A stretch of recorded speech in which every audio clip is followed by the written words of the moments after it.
네, 오늘은 언제까지 흘러가는 대로 살 것인가의 저자 정서연 작가님 모시고 이야기 나눠보도록 하겠습니다. 저희 구독자분들에게 인사할까요? 네, 안녕하세요. 정선입니다. 언제까지 흘러가는 대로 살 것인가?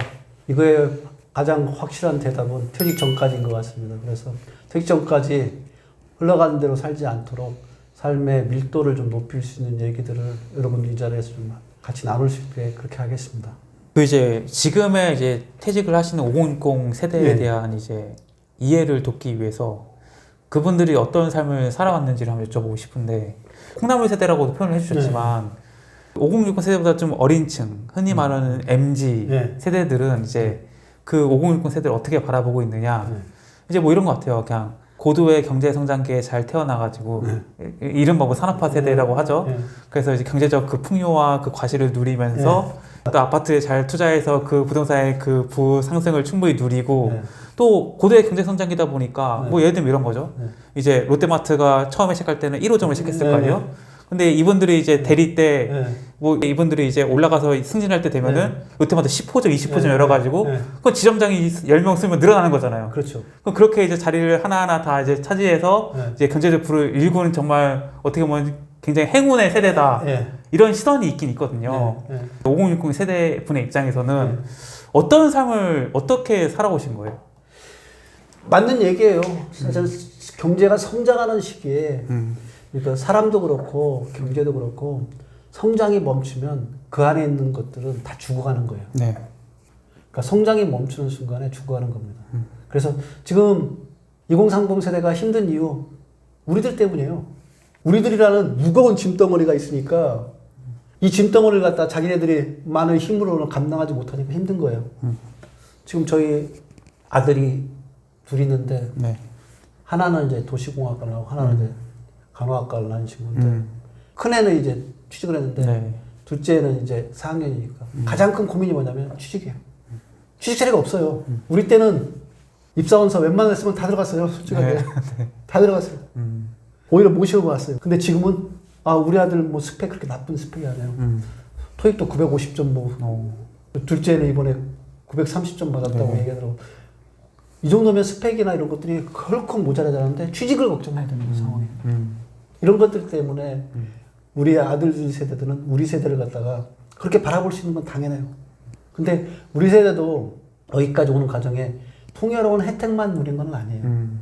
저희가 태어나는 순간에 대부분 다 대가족이 아주 형제가 5명에다가 뭐 부모까지 해가지고 7, 8명이 집이 방이라도 많으면 좋은데 한 2, 3개에서 저 혼자 자본 적 한 번도 없어요. 할머니 할아버지하고도 자기도 하고 형들하고 자기도 해가지고 그래서 이불 하나 놓고 이렇게 쭉 콩나물처럼 이렇게 쭉 살아오는 게 그게 집의 모습이고요. 학교를 가면 학교에서는 책상을 갖다 그 나무구자 요만한 인사가 있어요. 그 넓은 교실이 아니라 요만한 교실에 70명을 집어넣어야 되니까 책상 좁고 의자 좁고 그래서 조금 고학년만 되면 좁아가지고 이러고 비지더라고요. 특히 등치 큰 애들은 거기에 그냥 이렇게 끼워가지고 그래서 70명씩 했단 말이에요. 이 70명씩 하다 보면 뭐가 문제냐면 우리 때는 순위를 나죠. 성적을 갖다 이렇게 순서대로 1등부터 꼴등까지 이렇게 순위를 다 알게 돼 있어요. 그러니까 거기서 막 빡세게 경쟁하는 걸 했단 말이에요. 그러니까 우리도 쉬운 삶은 아니었어요. 근데 우리 아들 세대들이 2030이 얘기하는 것처럼 그래도 노력하면 결과물은 못 얻지 않느냐. 지금 난 노력해도 결과물이 없는다. 그 얘기는 맞아요. 근데 우리도 그 살벌한 경쟁에서 살아남기 위해서 노력해왔어. 그래서 대학을 가고 그렇게 해서 취직을 하고 살아남으려고 노력을 해가면서 여기까지 온 겁니다. 그러니까 쉽게 온 건 없어요. 근데 여기까지 와서 딱 보니까 퇴직한 이후에 미래를 딱 보니까 지금까지는 그래도 그냥 열심히 해오면 내가 원하는 것들을 가져왔어요. 근데 이 이후부터는 내가 열심히 노력해도 아무리 해도 이 인구 구조적인 문제, 경제 구조적인 문제, 가족 제도적인 문제 때문에 아무리 노력해도 내가 100을 노력해도 한 1 정도밖에 못 얻을 것 같은 그런 미래에 대한 암울함 이런 부분들은 다 가지게 되는 것 같아요. 그럼 우리나라에서 그런 성장에 대한 기대가 처음 꺾인 게 저는 제 기억으로는 97년이라고 생각이 들긴 들어요. IMF 때. 그때 작가님은 뭐 하셨어요? 그때 회사원이었어요. 그럼 그때 상황은 어땠나요? 경제 상황이나 이런 것들이. 그때 저기 97년도에 저는 해태 다니고 있었는데 네. 제가 97년도 10월 5일 날 결혼을 했거든요. 10월 날 그랬는데 해태가 부도난 게 그게 10월 30일 날 부도났어요. 부도란 용어도 잘 몰랐어요. 저 솔직히.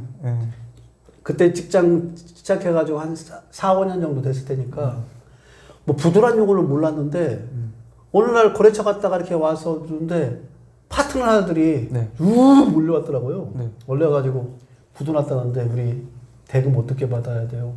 그래가지고 앞에 이렇게 쭉 서 있더라고요. 네. 우리가 들어간 사무실 앞에. 저희가 상품 부서니까 물건을 구매하는 부서니까 저희들한테 와가지고 쭉 서 있더라고요. 아 그래서 이게 부도구나. 이걸 알았는데 이 부도하기 시작하니까 뭐가 딱 문제가 되냐면요. 월급이 첫 달은 월급을 못 받았어요. 부도 나자마자는. 네. 첫 달은 못 받았고 네. 그 다음 달부터는 보너스 상여금 다 얻고 본봉만 해가지고 그때 받았던 게 100만 원이 안 돼요. 70만 원, 70%를 갖다 이렇게 주더라고. 그래서 100만 원이 안 되는 금액 가지고 결혼했잖아요. 10월 달에 10월 5일 날 결혼했는데 신혼살림에 또 들어갈 일 많잖아요. 네, 그렇죠. 근데 거기에 100만 원 안 되는 월급 갖다 주고 그렇게 진짜 악착같이 살았어요.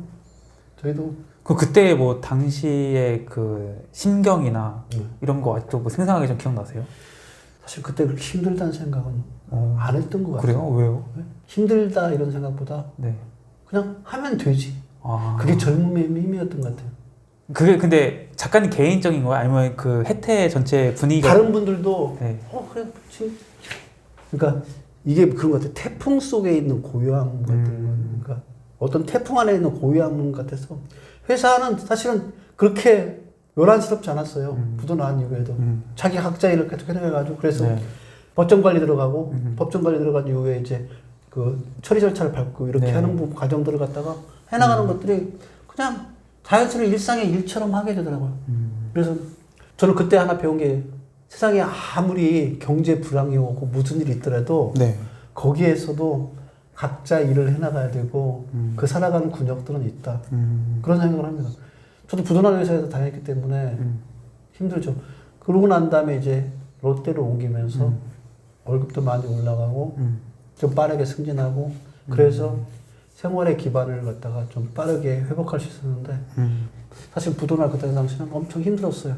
근데 힘듦에도 불구하고 그렇게 힘들지 않았고 그냥 고난 정도로 생각했고 근데 아마 나이 들어가지고 네. 노후에 만약에 그런 일이 벌어지면 네. 그건 재난일 거예요. 재난은 죽음의 일에 연결되잖아요. 그래서 들으면 젊었을 때 그런 고난들을 갖다 겪어야 된다는 얘기를 갖다가 하는 것 중에 하나의 축이 그때 당시에 그 경험에서 제가 하는 얘기예요. 사실은 그 경험이 있었기 때문에 그들로부터 진짜 전략하는 습관 옷 하나 이거 헛하게 안 입었다고 그러잖아요. 네. 이 옷도 지금 5년째잖아요. 아시잖아요. 내가 대표님하고 네. 본 이후에 다 이 옷이죠. 네. 네? 그러니까 그때 전략하는 습관들, 물건을 아껴 쓰는 습관들이 사실은 노후 준비에 가장 큰 힘이 되는 겁니다.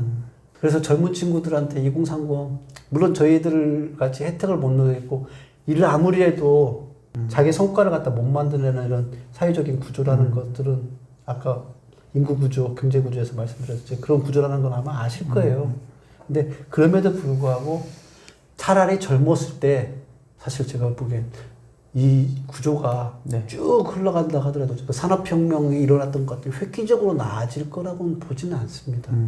아마 주된 일자리를 찾는 것 부분은 그때가 더 힘들 거라는 생각도 들기 때문에 지금 현재 주어진 조건 내에서 최선을 다하는 것들이 아마 노후에 대한 준비에 가장 바른 왕도가 아닐까 이런 생각을 하게 됩니다.